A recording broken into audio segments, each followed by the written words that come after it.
Застапниците на бугарската историографија и пропаганда во врска со постоењето на македонската нација главно застапуваат две стојалишта. И тоа, македонската нација не постои, македонците се бугари. Македонската нација денеска постои, но македонците имаат бугарски етнички корен, што значи дека македонците порано биле бугари. Заедничко кај обете стојалишта е наводното бугарско етничко потекло на денешната македонска нација.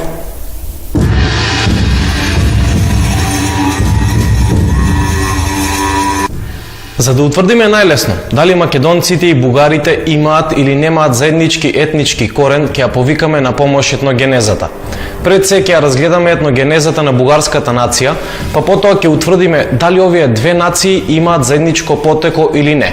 Но пред тоа да одговориме на прашањето зошто ја земаме етногенезата, тоест етничкото создавање на нацијата, а не некој друг параметар во утврдувањето на етничкото потекло на една нација.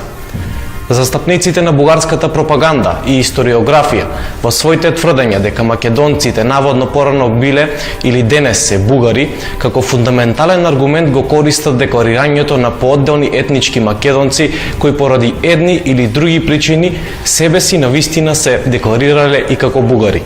Значи, декларирањето на поодделни етнички македонци како бугари се третира како единствен параметар во утврдувањето на наводното бугарско етничко потекло на македонската нација. Но дали навистина декларирањето на поединци воопшто може да представува единствен параметар во утврдувањето на етничкото потекло на една нација? Одговорот најенергично гласи не. Декларирањето е релативна категорија, за разлика од етногенезата, која е апсолутна. Еве и неколку примери во подкрепа на ова. Да земеме, на пример, еден етнички јапонец, роден од мајка и татко етнички јапонци. Тој јапонец може различно да се декларира себе си и тоа по неколку пати во текот на својот живот. Така, на пример, тој првин може себе си да се декларира како англичанец, потоа може да му текне да се декларира како филипинец, па како индијанец, романец, еским, араб и слично. Но тоа не значи дека во согласно со своето декларирање постојано ќе си го менува своето етничко потекло. Како и да се декларира себе си, тој до крајот на својот живот ќе си остане етнички јапонец, бидејќи такво е неговото етногенетско потекло. На последниот попис на население во Хрватска, одржан во времето на Југославија, неколкумина хрвати во шега или заради искажување на одредено незадоволство, инсистирале во пописната листа да бидат запишани како бушмани, припадници на африканско племе од Јужна Африка. Се разбира дека желбата им била исполнета, со што им биле задоволени човековите права себе си национално да се декларираат онака како што ќе посакаат. Но зарем тоа значи дека тие преку таквото декларирање автоматски си го смениле и своето етничко потекло? Тоест дека овие хрвати преку ноќи навистина добиле потемна боја на кожата и се престориле во етнички бушмани? Не само што наведените хрвати себе си решиле национално да се декларираат како бушмани, туку така можеле да бидат нарекувани од страна на други луѓе, нивни соседи, пријатели, роднини и слично. Тоа исто така не значи дека тие и навистина се етнички бушмани. Впрочем, доколку декларирањето на поединци и навистина би го одредувало етничкото потекло на една нација, тогаш да ја споменеме многу веројатната трагикомична предпоставка дека денес голем дел од припадниците на сиромашните земји од Африка и Азија себе си национално ќе се декларираат како етнички швеѓани со цел да добијат работа во Шведска или да бараат од шведската влада да ги финансира додека да најдат работа, како и да им обезбеди место за живење во Шведска. Но такво нешто не може да се случи, а причината е токму во етногенезата. Етничкиот етиопјанец, колку и да се декларира како етнички швеѓанец, никогаш не може да биде тоа, бидејќи неговата етногенеза е различна од етногенезата на етничкиот швеѓанец. Во контекст на ова, ќе ги споменеме и дел од македонските преродбеници од 19 век, Парличев, Миладиновци и други. Некои од нив, поради неинформираност, отпрви себе си се декларирале како грци, а потоа како бугари. Па зарем тоа значи дека тие прво биле етнички грци, а потоа преку ноќ се просториле во етнички бугари? Бројни вакви случаи има и во бугарската историја, но денешната бугарска пропаганда молчи за нив. Така, например, еден од првите бугарски природбеници, Васил Априлов, роден во 1789 година во Габрово, исто така себе си отпрвин се декорирал како грк, се додека во 1831 година не се запознал со делата на рускиот богорофил Венелин, пошто наеднаш почнал да се декорира како бугарин. Впрочем, дури во 19 век голем број жители на Бугарија воопшто не знаеле каква е нивната етничка припадност и за ова постојат бројни докази. Така, например, англискиот патеписец Вилијам Майкмал во 1818 година, откако посетил неколку градови на територијата на денешна Бугарија, сосема јасно запишал дека припадниците на тамошното население себе си се декорирале како срби. Овој патеписец го посетил и селото Хевица, денешен Любимец, близу Хасково, и таму повторно запишал дека населението е српско. Дека на територијата на Бугарија живеат срби, тврдел и истакнатиот француски дипломат Бузбек, кој дури 2 пати престојувал во Бугарија. До овие сознанија и тој дошол врз основа на разговорите со тамошното население кое себе си се декорирало како српско. Како срби себе си се декорирале и истакнати жители на Бугарија. Еден од нив бил Јован Рајко од Видин, кој не само што тврдел дека во Бугарија живеат срби, туку и самиот оставил значајни дела за српската историја. Исте и случајот со Никола Пашик од Тетевен, кој исто така се декорирал како србин, па и тој оставил значајни дела за српската историја. Имало и бројни бугари што себе си се декларирале како грци, а така биле третирани од страна на странски патеписци. Патеписецот Адам Нил во 1805 запишал дека во Разград живеат само грци, евреи и турци, ни трагат бугарите. Џон Гаут, кој во 1811 ја посетил Софија, исто така запишал дека таму живеат грци. Познати бугарски интелектуалци во тоа време себе си се декларирале како грци, а некои од нив ја ширеле и грчката писменост низ Бугарија. Некои од нив се Деметриус Александридес, лекар од Трново, кој ја превел на грчки историјата на Грција, Анастасиус Георгиадес од Пловдив, кој преведувал медицински книги на грчки, Никола Савов, интелектуалец од Трново, кој сиот живот се декларирал како грк, Стефан и Александар Богороди од Котел, кои биле службеници во турската администрација, а себе си се декларирале како грци, и многу други. За декларирањето на огромен број бугари како грци пишували и тогашните историчари Голубински од Русија, Друмев, Шишманов и други. Тие забележале дека прифаќањето на грчкото етничко потекло од страна на населението во Бугарија било масовна и доброволна појава. Постојат и други називи за жителите на Бугарија низ историјата. Па доколку етничката припадност на еден народ се определува врз основа на себе декларирањето на поединци од тој народ, тогаш требали да се заклучи дека денешните жители на Бугарија порано биле етнички срби или етнички грци. Да заклучиме дека етногенезата е апсолутниот и единствен параметар што го одредува етничкото потекло на една нација и ги детерминира карактеристиките на таа нација. Ниту декларирањето на поединци, ниту нарекувањето со други инакви имења на припадниците од таа нација, ниту имањето или немањето на државотворна свест не можат да го детерминираат или да го променат етногенетското потекло на нацијата или на поединецот.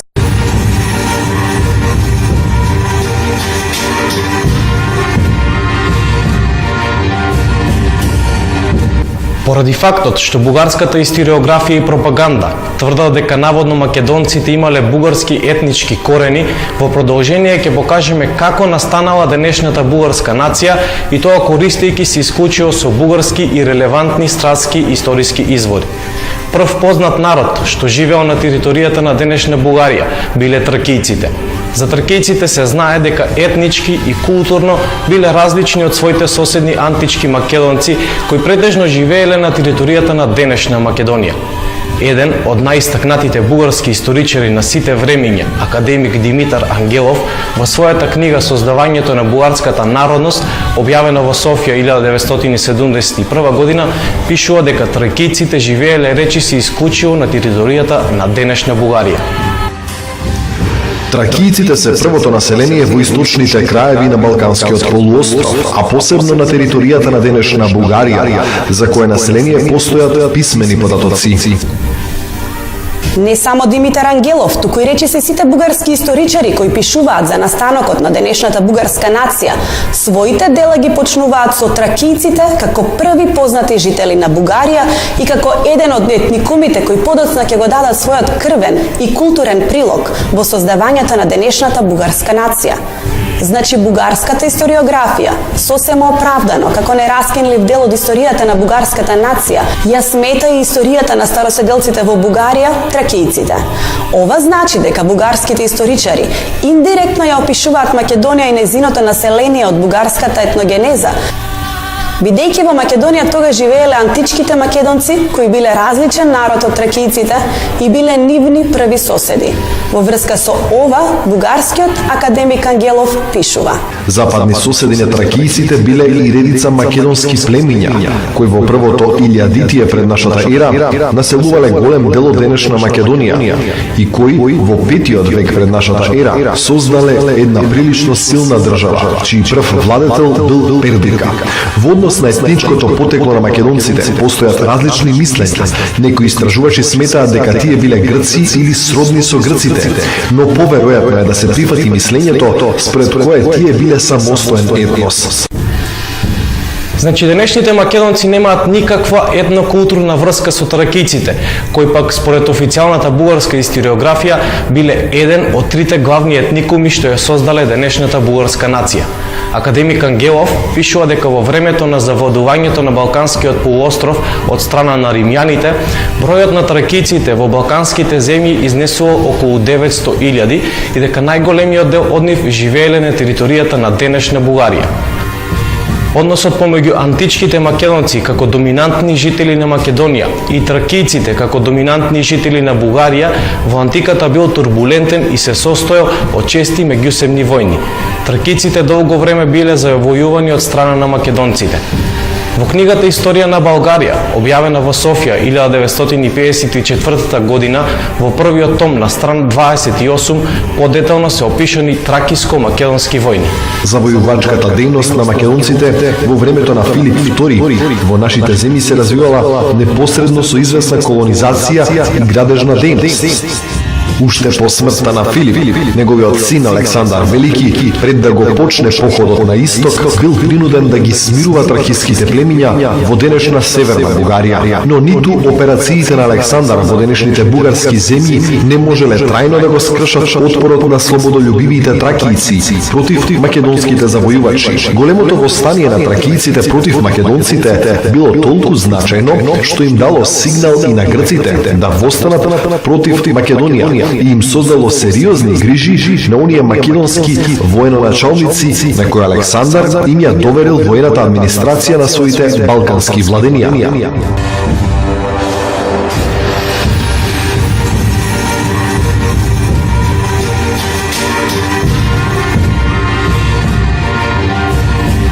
Во продолжение на оваа книга е спомената бруталноста со која македонците владееле во окупираната од нив територија на денешна Бугарија. Бруталниот режим, остановен и подржан во нашите земји од страна на Лизимах, кој бил еден од генералите на Александар, ги направил македонските завојувачи уште поомразени не само сред домородното тракиско население, туку и среде грчките колонисти по крајбрежјето на Тракија. Значи, не само што и овде античките македонци се јасно издвоени од грците, туку гледаме и дека помеѓу нив постоела голема омраза, а така било и помеѓу македонците и тракиците, како доминантни етникуми во Македонија и во Бугарија. Исто така видовме дека тогашните жители на Бугарија и на Грција одвај успеале да си ги ослободат своите земји од окупацијата што им ја наметнале македонците. Во 6 век, за време на големата преселба на народите на територијата на Бугарија, се појавуваат така наречените бугарски словени. Овде сме должни да објасниме дека терминот бугарски словени не е сосем адекватен, затоа што на територијата на Бугарија претежно се населил народот Анти, иако имало и помал број словени. Но, непрецизниот термин бугарски словени, кој всушност се однесува на антите, случајно или не до денес се задржа кај добар дел од научната и поширока јавност. За нив се знае дека биле 7 досега неидентификувани племиња и дека откако се појавиле на територијата на Бугарија, набрегу се населиле таму. По населувањето на антите на територијата на денешна Бугарија, по периодот на почетните непријателства, доаѓа до нивно сожителство и постепено етничко и културно мешање со староседелците тракијци.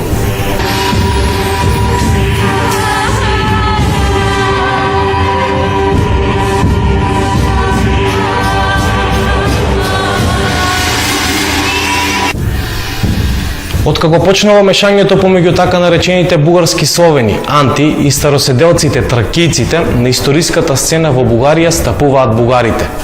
Но кои всушност биле бугарите? Да оставиме одговор на дел на овие прашања да дадат самите бугарски историчари. Ке почнеме со историчарот Евгений Владиков, чија книга «Графична историја на балканските народи», објавена во Софија 1992 година, се користеше и како училишно помагало по предметот историја во училиштата во Бугарија, што значи дека ова всушност е и став на официјалната бугарска историографија. Овде читаме: Бугарите припаѓаат на поновите народи што се доселиле на Балканскиот полуостров околу 670 година на североисток од делтата на реката Дунав се појавуваат прабугарите, кои се народ од турско потекло. Ги нарекуваме прабугари за да ги разликуваме од денешните бугари. Прататковината на прабугарите е Централна Азија. Тие се придвижуваат кон запад и создаваат голем воено-племенски сојуз наречен Голема Бугарија, на чело со ханот Кубрат, кој ги зазема земите помеѓу Азовското море и Северен Кавказ. Терминот прабугари не треба да се свати како нешто различно од терминот бугари. Напротив, така наречените прабугари себе си се сметале и изворно си се декларирале како бугари, а терминот прабугари им е наметнат во поново време од страна на бугарската наука со цел да се прави терминолошка разлика помеѓу нив и денешните бугари во национална смисла на зборот. Впрочем, во најново време, веќе некои бугарски историчари се залагаат за изфрлување на вештачкиот создаден термин прабугари и бараат негово заменување со адекватниот, изворниот термин бугари. За да ги задоволиме едните и другите бугарски историчари, поради фактот што така наречените прабугари, вистинските бугари, дошле од нивната татковина Азија и имале турско-монголско потекло, во оваа емисија за нив претежно ќе го користиме терминот турко-монголски бугари, со цел да го задржиме вистинскиот термин за нивното етничко име – бугари наместо прабугари, но и да го потенцираме нивното потекло.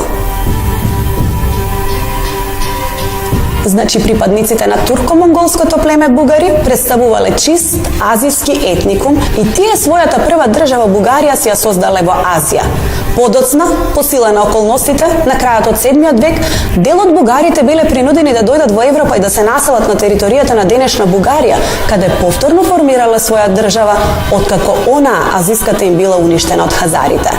За етничкото потекло на турско-монголските бугари постојат бројни сведоштва и цитати од разни автори и публикации. Во интерес на просторот ќе наведеме само некои од нив. Во именикот на бугарските ханови, хуно-монголскиот водач Атила е опишан како прататко на бугарите. Овде Атила е сметан за директен крвен предок на првиот познат бугарски хан Кубрат и на турско-монголските бугари. За Атила и за неговите наследници бугари овде пишува дека во склад со азиската традиција имале бричени глави. Инаку именикот на бугарските ханови представува извонредно вредно историско дело кое е напишано во 8 век и тоа во времето на бугарскиот хан Аспарух, кој бил еден од синовите на хан Кубрат. Еден од најпознатите бугарски историчари, Васил Златарски, во својата книга Историја на българската држава през средните векови, објавена во Софија 1970 година, пишува: Првата историја на бугарите несомневно треба да ја бараме во историјата на оние средноазиски турски народи кои се познати под заедничкото име Хуни. Во продолжение на својата книга, страница 153, професор Златарски ги дава и имињата на 4, цитираме, хунобугарски орди, кои го сочинувале етничкото јадро на тогашните бугари. Нивните имиња се Купи Булгар, Тучи Булкар, Олхонтор Болкар и Чтар Болкар. Овде автоматски се поставува прашањето: Зарем од овие хуно-бугарски орди настанала денешната македонска нација? Во книгата Формирање на старобалгарската култура, објавена во Софија 1977 година, авторот Станчо Ваклинов пишува: Прабугарите биле турскојазичен народ, чија прататковина се наоѓа на далечниот исток, во срцето на Азија. Прабугарите представувале една целина со монголските и манџурските племиња. Во веќе споменатата книга Образование на болгарската народност, академик Димитар Ангелов пишува дека дефинитивно е потврдено дека бугарите припаѓале во семејството на туркојазичните племиња и племенски групи, како на пример хуни, огузи, ујгури, хазари, печензи и други, и дека тие биле туркојазичен народ.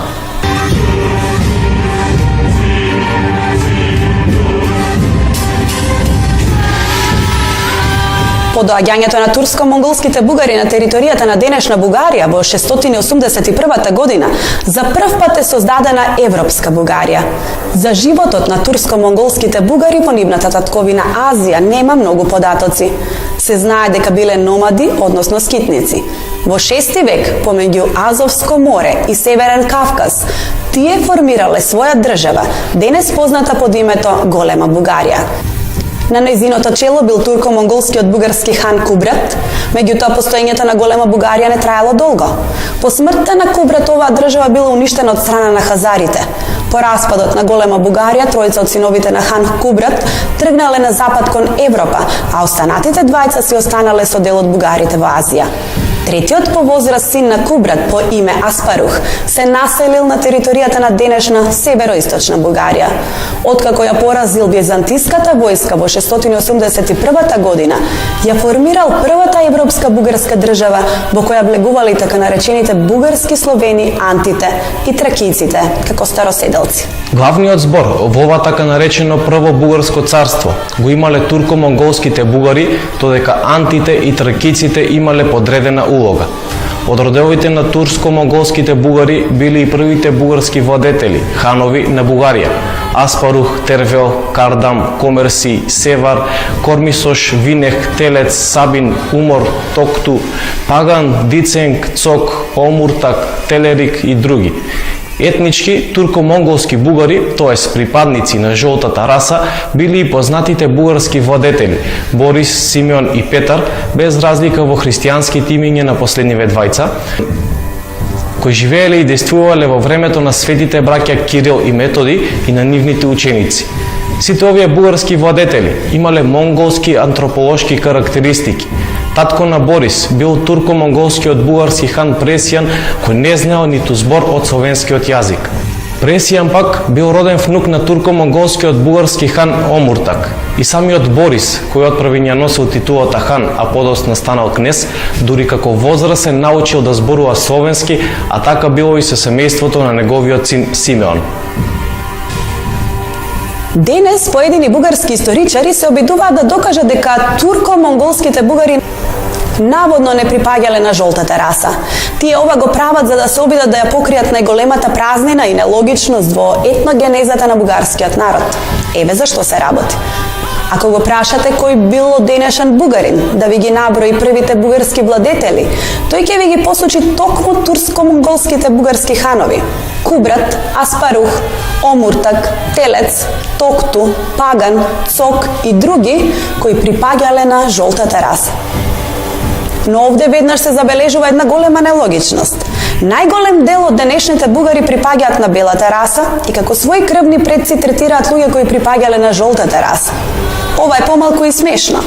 Тоа е исто како кога некои етнички швеѓани, припадници на белата раса, денес би прогласиле некој црнец од Африка за свој етнички предок. Значи, со целата почит кон сите раси и народи во светот, овде само укажуваме дека денешните жители на Бугарија, кои припаѓаат на белата раса, како своји крвни предци спомнуваат жители припадници на друга, во случајов жолта раса. Поради тоа, поедини бугарски историчари се обидуваат да докажат дека турко-монголските бугари не припаѓале на жолтата раса, но ваквите обиди немаат никаква основа. Нема никакво сомнение дека турко-монголските бугари, кои денес се признати како крвни предци на бугарската нација, припаѓале на жолтата раса. Како прво, веќе наведовме историски податоци, и тоа од бугарски извори, според кои бугарите биле монголско племе, а нивни далечен крвен предок бил хуно-монголскиот водач Атила. Како второ, овде се податоците од гробните наоди на турко-монголските бугари. Од нивните черепи јасно се гледа дека тие припаѓале на жолтата раса. Во 1952 година, за време на археолошките ископувања близу Велики Преслав во североисточна Бугарија, тоест во областа каде претежно биле населени турко-монголските бугари, откриен е гробот на извесен Мостич, кој бил војсководител за време на бугарските царови Симеон и неговиот син Петар. Врз основа на неговиот череп, од страна на познатиот бугарски антрополог и член на Бугарската академија на науките Јордан Јорданов, реконструиран е ликот на овој бугарски војсководител. Овде нападно се поставува прашањето: ова ли е предокот на денешните македонци? Вака ли изгледале крвните предци на денешните македонци? Потенцираме дека Мостич најверојатно бил најголемиот бугарски војсководител на сите времиња, ако се земе предвид фактот дека тој служел во времето на цар Симеон, кој исто така бил турко-монголски бугарин, во чие време првото бугарско царство го доживеало своето најголемо територијално проширување.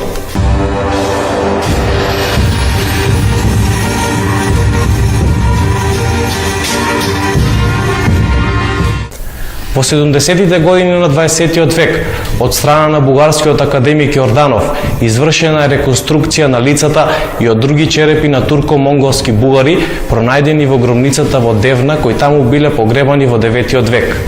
Од овие черепи исто така јасно се гледа дека бугарите припаѓале на жолтата раса. И повторно се поставува прашањето: ова ли се предците на денешните македонци?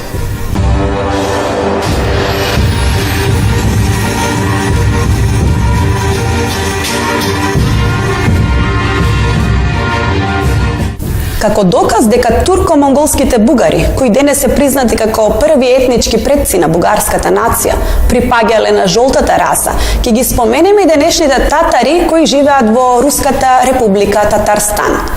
Веќе споменавме дека дел од монголските бугари не заминале со хан Аспарух кон Европа, туку си останале во Азија, на границата со Европа. Тие подосна повторно основале своја држава позната под името Волшка Бугарија. Со текот на времето оваа држава пропаднала, а бугарското етничко име почнало да паѓа во заборав. Подоцна, русите, овој народ почнале да го поистоветуваат со татарите, секако поради сродните антрополошки карактеристики помеѓу бугарите и татарите. Сите што имале монголски антрополошки карактеристики, за русите биле татари. Меѓутоа денес среде татарите во Татарстан постои преродбеничко движење кое се вика Бугарски национален конгрес, основано во јуни 1990 година, чии членови инсистираат на тоа дека тие не се никакви татари, туку дека се бугари, тоест дека бугарите и татарите во Татарстан се ист народ.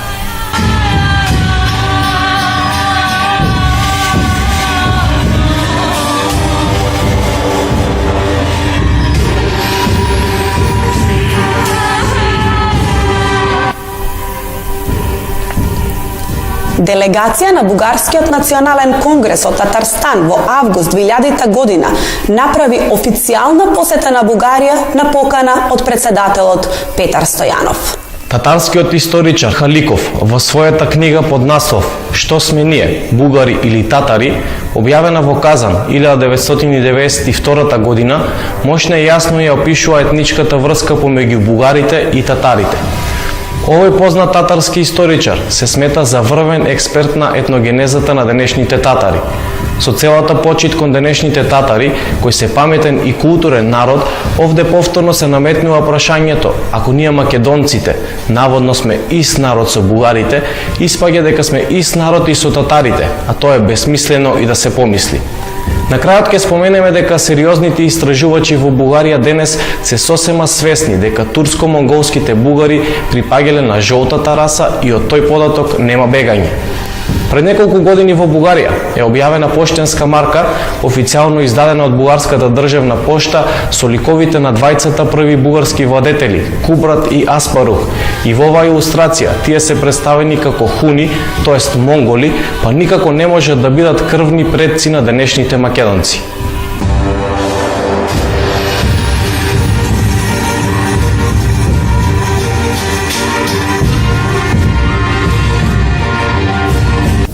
Според официјалната бугарска историографија, денешната бугарска нација етногенетски е создадена од мешањето на староседелците тракици, словените анти кои се населиле во Бугарија во раниот среден век и турко-монголското племе бугари кои се населиле во североисточна Бугарија на крајот на 7 век и кои припаѓале на жолтата раса.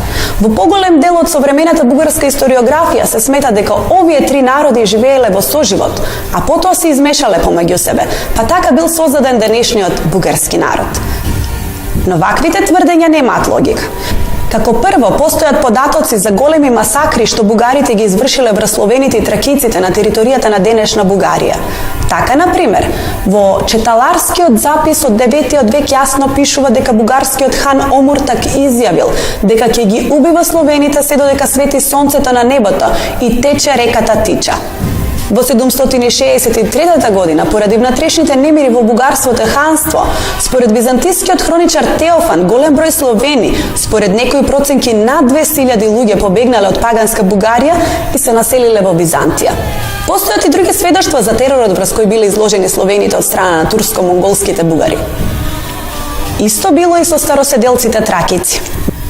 Во 809 година бугарскиот хан Крум извршил масакар врз околу 6000 жители во опсадениот град Средец, денешна Софија.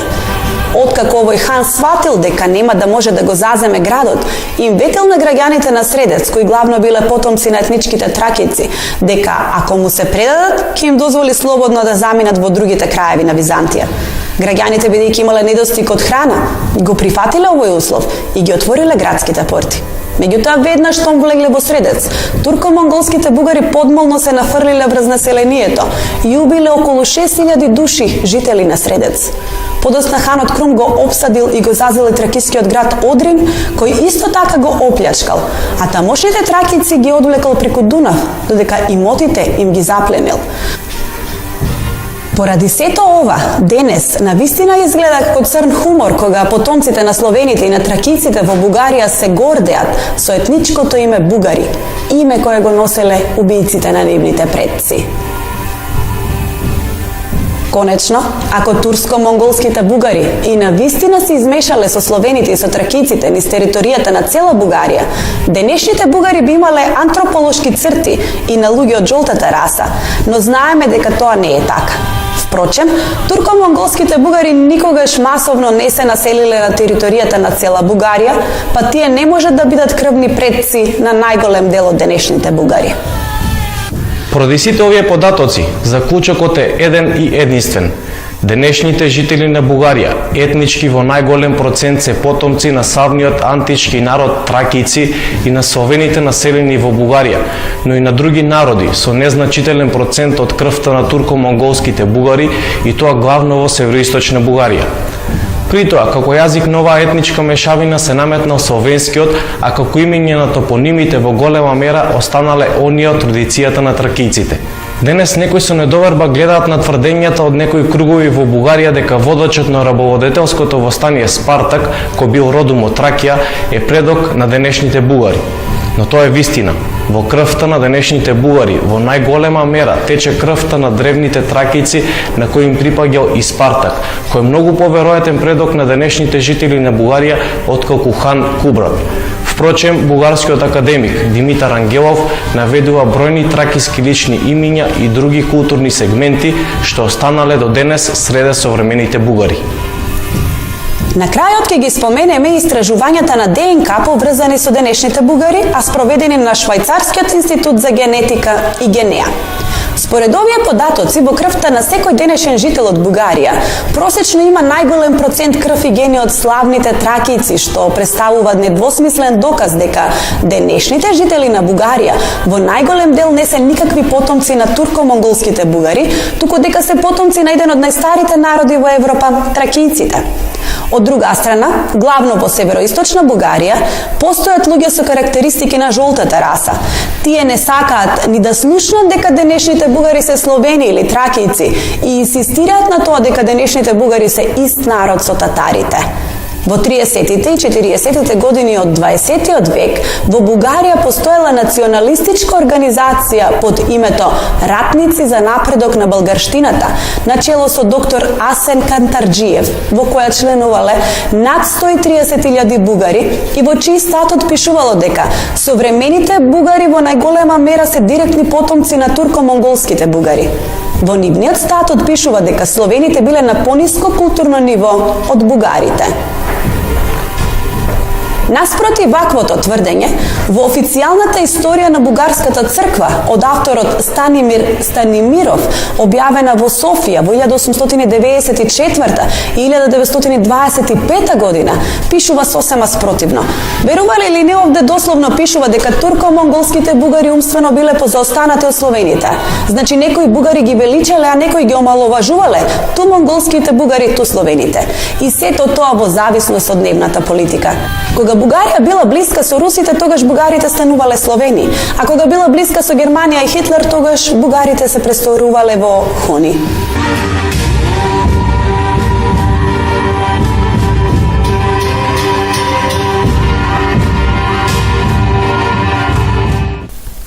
По досега изнесените податоци сами по себе се дефинираат етногенетските разлики помеѓу македонците и бугарите. Еве само некој од нив. Античките македонци ја приложиле својата крв, култура, територија и национално име во македонската, но не во бугарската нација, бидејќи тие никогаш масовно не живееле во територијата на Бугарија. Како подкрепа на оваа вистина се и резултатите од ДНК анализата во врска со етничкото потекло на денешните македонци, кои се спроведени на веќе споменатиот Швајцарски институт за генетика и генеа. Според овие податоци, во просек секој денешен етнички македонец во најголем дел ги носи крвта и гените од античките македонци, што представува несоборлив доказ дека денешните македонци во најголем дел се потомци на античките македонци. Генетските истражувања во врска со потеклото на денешните македонци се спроведени и на одделот за имунологија и молекуларна биологија на Универзитетот Комплутенс од Мадрид, Шпанија. За таа цел, кај 172 етнички македонци биле проучени антигените од белите крвни клетки класа 1 и класа 2 ДНК, а резултатите од ова истражување се објавени во угледното данско медицинско списание Tissue Antigens во февруари 2001 година. Во заклучокот на ова истражување, откако е констатирано дека македонците припаѓаат на постарите медитерански народи, меѓу другото пишува, цитираме: "Македонците се еден од најдревните народи кој постои на Балканот. Изгледа долго пред доаѓањето на микенските грци, околу 2000 години пред Христа." Тракијците, како староседелци на Бугарија, го дале својот крвен и културен прилог во создавањето на бугарската, но не и на македонската нација. Голем број тракијски топоними, хидроними, лични имиња и други зборови до денес останале зачувани во бугарската, но не и во македонската култура. Турко-монголските бугари, како признати предци на денешната бугарска нација, исто така целосно отпаѓаат на етногенезата на денешните македонци. Турко-монголските бугари, тоест вистинските бугари, никогаш масивно не се населиле во Македонија, што значи дека македонците и да сакаат не може да бидат бугари, затоа што немаат бугарска крв и гени во себе. Некои бугарски историчари во врска со ова шпекулираат со податокот дека турко-монголскиот бугарин Кубер, кој бил уште еден син на хан Кубрат, во 7 век, заедно со своето племе, се населил во Македонија и дека денешните македонци наводно се негови потомци. Но ваквото тврдење нема ни трошка вистина. Како прво, за доаѓањето на Кубер и на неговите турко-монголски бугари во Македонија, постои само едно единствено сведоштво во кое јасно пишува дека Кубер и навистина дошол со своите бугари во Македонија, но набрагу потоа, доследни на својата номадска традиција, сите заедно си заминале од овде. Ова сведоштво представува извадок од средновековното дело Чудесата на Свети Димитри Солунски. Овде читаме: И тој Кубер ја премина победоносно споменатата река Дунав со целиот споменат народ, кој беше со него, дојде во нашата земја и го завладеа керамиското поле. Тие, откако се населија таму, посакаа да се вратат во своите родни градови, главно бидејќи си ја беа зачувале православната вера. Едните во наш чуван од маченикот град Солун, другите пак во пресрекниот град и царица помеѓу градовите, а трети во другите градови на Тракија. На кој дел од Македонија се однесува терминот керамисиско поле? Тешко е да се утврди. Бугарската историографија тврди дека тоа било битолското поле, иако не нуди никакви докази за тоа. Други пак тврдат дека керамисиското поле се однесува на околината на Штип. Ова значи дека турко-монголските бугари на Кубер привремено престојувале само во мал дел од Македонија, а не дека масовно ја населиле целата наша земја. Малкуте податоци за натамошната судбина на куберовите бугари неминовно сведочат за нивното заминување од Македонија. Во врска со ова, во својата книга Македонија, историја и политичка судба, објавена во Софија во 1994 година, под редакција на професор Петров, читаме дека куберовите бугари почнале да се населуваат во Солун, но оттаму биле натоварени во бродови испратени во Цариград. Во истата бугарска книга пишува дека на крајот на куберовите бугари биле населени во Епир, каде што постепено се претопиле во тамошното население. Сепак најсилниот доказ дека овие турко-монголски бугари воопшто не се измешале со македонците за време на нивниот краткотраен престој во Македонија се однесува на антрополошките карактеристики на денешните македонци. Куберовите турко-монголски бугари припаѓале на жолтата раса, па ако тие се измешале со македонците околу Штип, Прилеп или Битола, денешните староседелци штипјани, прилепчани, битолчани би имале антрополошки карактеристики и на луѓе од жолтата раса. Но тоа секако не е така. Од илустрациите со ликовите на вистинските етнички турко-монголски бугари, јасно се гледа дека ниту еден денешен македонец, според антрополошките карактеристики, не личи на нив, со целата почит кон нив и кон нивната култура. Во македонскиот фолклор не постои ниту една народна творба посветена на кој да било бугарски хан, цар или каков бил друг турко-монголски бугарски бојар или кафхан во која тие да се опишани како наши македонски. За разлика од нив, во македонскиот фолклор постојат бројни македонски народни творби посветени на античко-македонските цареви во кои тие се опишани како историски водетели на денешните македонци. Добро знаеме дека фолклорот на секој народ има длабоки корени во етничкото минато на тој народ, па во тој контекст треба да се гледа и на овие факти. Ниту едно од првите познати бугарски лични имиња – Кубер, Омуртак, Токту, Паган, Цок, Телец, Баббајан, Котрак, Тервел, Кардам, Бутаил, Ермијар, Есхач, Имник, Избул, Окорсис, Осхун и слични на нив денес ги нема среде македонците, додека бројни имиња што ги носеле античките македонци ги носат и денешните македонци. Првите бугарски ханови, тоест најдлабоките официјално признати жили на етничкиот корен на денешна бугарска нација, Телец, Токту, Паган, Омуртак, Винех, Умор, Телерик, Кубрат и другите како нив, никако не може да бидат првите крвни предци на денешната македонска нација, затоа што добар дел од нив немале ни стапнато во Македонија, а некои од нив и жестоко војувале против македонското население. Првиот признат владетел на денешната бугарска нација, ханот Кубрат, не само што никогаш во животот немал ни слушнато за Македонија, туку тој немал ни стапнато во Европа, бидејќи сиот свој живот, исто како и неговите монголски предци, си живеал во својата татковина Азија. Значи, надвор од умот е да се тврди дека овој хан е етнички предок на денешните македонци. Да го споменеме и фактот дека првите бугарски символи биле конјска опашка која се веела закачена на копје наместо знаме и глава на вол која била символ на првиот бугарски грб. Ни за овие символи не постои никаква историска свеска и денешните македонци. Ниту еден македонец никогаш во својата историја не веел конјска опашка кога одел да војува. Конјската опашка, како знаме кај бугарите, била прифатена поради тоа што тие како номадско племе, додека живееле во Азија, главно се занимавале со одгледување коњи. Коњите за нив биле многу значајни. Тие со нив патувале и војувале, и не случајно името на најзначајниот бугарин на сите времења, ханот Аспарух, етимиолошки значи коњ, поточно виорен коњ. За отстранување на конјската опашка која со векови се веела наместо знаме кај бугарите, прв се заложил дури турко-монголскиот бугарски кнез Борис и тоа откако го примил христијанството. За разлика од бугарите, за македонците се знае дека од давнина го чуваат споменот на древното 8-зрачно и 16-зрачно сонце.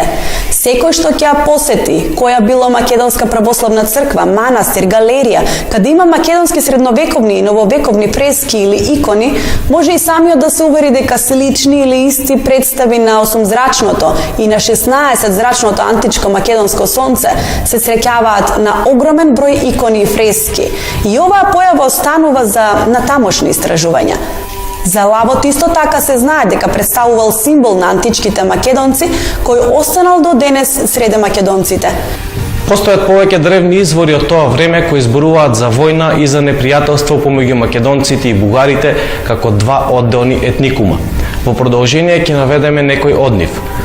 Првиот напад во Македонија од страна на турко-монголските бугари, проследен со пустошење на македонската земја, се случил во 539 година. Доказ ова е сведоштвото на историчарот Прокопиј Кесариски, објавено во книгата Христоматија по историја на Българија, објавено во Софија 1964 година. Овде под наслов "Пробугарите го напаѓаат Балканскиот полуостров" во 539 година пишува: Голема хунска војска ја премина реката Истар и се нафрли врз цела Европа. Вакви работи се случуваа и порано, но никогаш како сега тие не му направија на народот толку многу и толкави големи злодела. Тие варвари опустошија се пред себе, почнувајќи од Јонскиот залив, па се до предградијата на Византион. Тие зазедоа 32 крепости на Илири, а го завладеа и градот Касандра.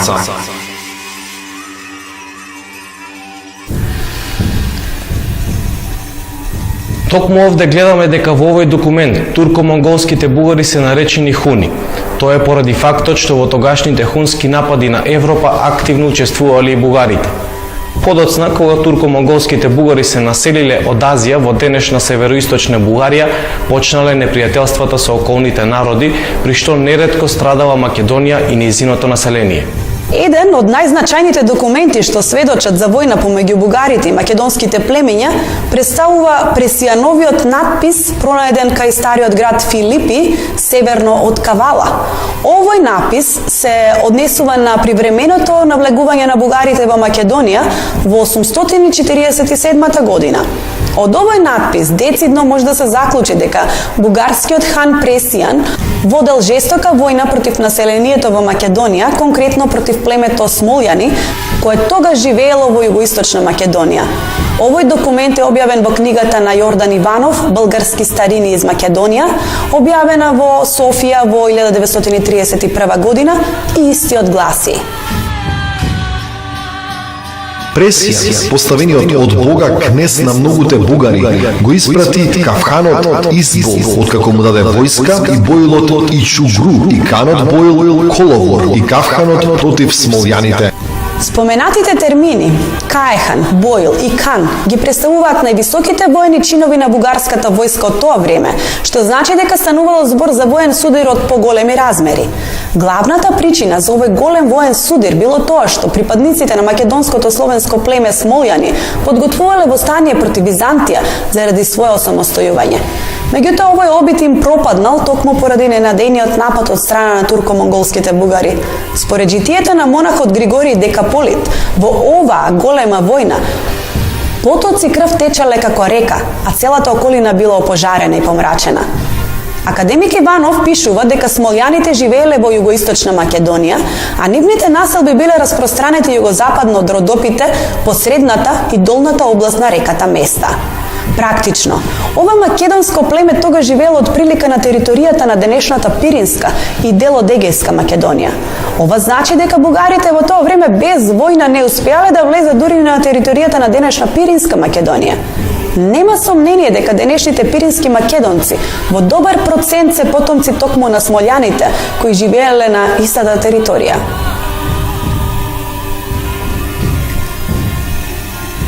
Денес, мнозина пирински македонци се декларираат како бугари, иако токму бугарите своевремено војувале против нивните предци смолјани.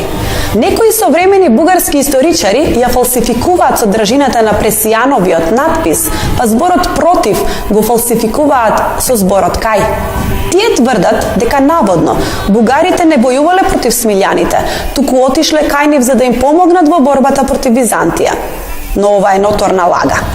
Во оригиналниот Пресијанов надпис, пренесен од книгата на бугарскиот академик Јордан Иванов, сосема јасно е запишан зборот против, што значи дека бугарите војувале против македонското племе смолјани за да им помогнат на Византија, иако подоцна Византија не им се одолжила на бугарите, и ова секој може да го провери во оригиналниот текст на надписот. Ханот Пресијан подоцна бил заменет со својот син Борис, кој објавил војна на Византија, при што повторно пострадале Македонија и нејзиниот народ. Борис до 864 година и самиот ја носел азијатската титула хан, а потоа бил преименуван во кнез. И неговиот наследник и син, покрастениот цар Симеон, им нанесол многу страдања на македонците. Членовите на семејството на бугарскиот цар Симеон дома се изборувале на веćиниот турко-бугарски јазик и тие допрва почнале да го учат словенскиот јазик. Постојат страотни сведоштва за разорнувачките војни што Симеон ги водел на територија на Македонија, каде неговите војски уништувале се пред себе. Цариградскиот патриарх Никола Мистик за навлегувањата на бугарските војски во Македонија возбудено констатирал: Кога си припомнувам за толкавиот број разрушени храмови, манастири и домови, за убиените епископи, за силуваните девици, за измачуваните монаси, како можам да се надевам дека Бог ќе го заборави сето ова? Запустошењето од страна на војските на бугарскиот цар Симеон во Македонија, византискиот цар Лав Ѓакон во својата историја запишал: Во месец септември, втор индик, Симеон Бугаринот повторно настапил со својата војска против Цариград. При тоа ги оплячкал Тракија и Македонија, каде се опустошил и разорувал. Византискиот историчар Симеон Логотет за разорнувањето на Македонија од страна на бугарскиот цар Симеон напишал: Во месец септември, бугарскиот кнез Симеон со целата своја војска дојде до Цариград и при тоа ги оплени Тракија и Македонија. Таму тие разурнаа и запалија се и ги исекоа овошките. Овде сами по себе се поставуваат прашањата: чија земја уништувал турко-монголскиот бугарин со крстено име Симеон и чии жени силувале припадниците на неговите војски? Зарем тие си ги силувале собствените сонароднички, доколку наводно македонците биле етнички бугари? Македонците страдале од бугарите и во времето на така нареченото Второ бугарско царство. Посебно познат по несреќите што му ги донел на македонското население бил владетелот на оваа држава Калојан. За неговите злодела врз македонскиот народ авторот Владислав Граматик напишал: Калојан при секоја враќање од борбите што ги водеше против ромеите, ја пустошеше македонската земја и извршуваше многу жестокости врз населението. Засолништата им ги рушеше до темел, а многу народ одведе во пленство и го пресели преку Дунав.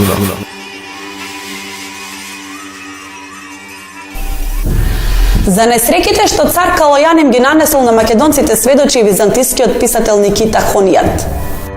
Најправилно би било да се каже дека никогаш досега човечкото око не видело, ниту човечкото уво не слушнало, ниту пак нешто такво дошло до човековото срце, како што беше тоа што куманите и бугарите го направија за време на нивните налети. Големите познати и дотогаш многу населени градови, прекрасните села околу нив, уредно обработените полиња и ливади, цветните градини кои изобилуваа со плодови поради нивното напојување од околните рекички, високите дворци, преубавите уметнички созидани и насликани во разни бои палати, удобните бањи, натежнатите од плодови лозија, обилните со жетва ниви и илјадници други предмети. Сето тоа, откако населението беше истребено, стана живеалиште на ежови и диви животни. Ако некој можеше да фрли само еден поглед на сето тоа, исполнет со волка, ќе се удреше во градите и со солзи во очите ќе кажеше дека го видел рушењето на вселената. Во мојот јазик не постојат такви изрази што ќе бидат достапни за детално и целосно набројување на сите нивни многобројни злодела. Така, овие варвари нема ниту мерка, ниту граница за својата нечовечност. И ова потресно сведоштво доволно зборува за тоа колку македонците и бугарите биле во наводници еден народ. Во врска со походот на Калојан во Македонија и во Тракија, византискиот писател Никифор Григора запишал: Македонските и тракиските градови беа целосно уништени, откако претходно доживеа многу несреќи, ту од латинците, ту од бугарите и скитите. Уште што ли не им направија на христијаните овие кравожедни народи? Во Чудата на Свети Димитар исто така постои сведоштво во врска со пустошењата на бугарскиот цар Калојан во Македонија. Тогаш владетел на бугарите бил Калојан. Тој, откако ја пребродил цела Македонија, ги опустошил сите области, до темел ги срушил основните крепости, плячкосува и го испустил и го преселил целото свое население покрај брегот на реката Дунав. Со еден збор го престорил во пустина секое место што го нападна. Потоа тој незадржливо се упатил против Солун, заедно со својата војска, која била побројна од морскиот песок и која се состоела од бугари, кумани, татари и хазари. За пустошење на дел од македонската земја постојат византиски сведоштва и од времето на бугарскиот цар Михаил Шишман од околу средината на 13 век. Така, например, хроничарот Георги Акрополит во својата хроника запишал: Кога владетелот на бугарите научил дека императорот се наоѓа далек, ја повикал сојузничката скитска војска и ја испратил против македонските области за да плячкосува, а и за да ги исплашат ромеите. Доколку некој се обиде да забележи дека по терминот Македонија овде не се подразбира денешна Македонија, туку византиска административна област Македонија, која во тоа време главно се наоѓала во Тракија, ќе одговориме дека во документите за бугарските средновековни пустошења во Македонија се спомнати делови од денешна Македонија, и тоа Халкидик, Серес, околината на Солун, Струма и други македонски места, а некои документи посебно се споменати Македонија и Тракија. Ова значи дека тогашните бугари ја уништувале територијата на денешна етничка Македонија. Подоцна, кога турците навлегле на Балканот во 14 век, голема помош им пружиле бугарите, иако подоцна и самите настрадале од нив. Бугарскиот цар Иван Александар бил единствениот европски владетел што бил воен сојузник на турците во времето на нивните балкански освојувања. Во книгата Историја на Бугарија, објавена во Софија во 1954 година, читаме: Напредувањето на турците во Тракија ја направил уште поголема потребата за формирање на еден заеднички балкански фронт за борба против турците. За жал, ваков фронт дури ни сега не бил создаден. Дури и обратно, во 1364 година, помеѓу бугарите и византиците избувнал конфликт околу црноморските градови Поморие и Несебар. За да им се спротивстави на византиците, Иван Александар се послужил со турски наемници и склучил сојуз со султанот Мурат. Тоа било голема грешка, која ги раздробила силите на балканските држави и им дозволила на завојуваните полесно да ги остварат своите планови. Потоа турците ја окупирале Македонија, откако претходно ги поразиле македонските феудалци кај Черномен близу реката Марица во 1371 година. И додека бугарите во времето на битката на Марица биле воени сојузници на турците, еве како се однесувале македонците во обидот да си ја зачуваат слободата на својата земја. Во цитираната книга Историја на Бугарија се вели: Во битката кај Черномен, турците започнале да настапуваат кон запад и навлегле во Македонија. На повеќе места тие наишле на јуначки отпор од страна на населението, кое докрај се борело за заштита на своите родни огништа. Драстичен пример за својата храброст дале жителите на Битола, кои долго ги одбивале непријателските одреди. Бугарите го раскинале војниот сојуз со Отоманската империја дури по смртта на Иван Александар, пошто и тие потпаднале под власта на турците. Сите досега изнесени податоци јасно зборуваат дека македонците никогаш немале и немаат бугарски етнички корени, затоа што никогаш во историјата не дошло до масовно мешање помеѓу бугарите и македонците.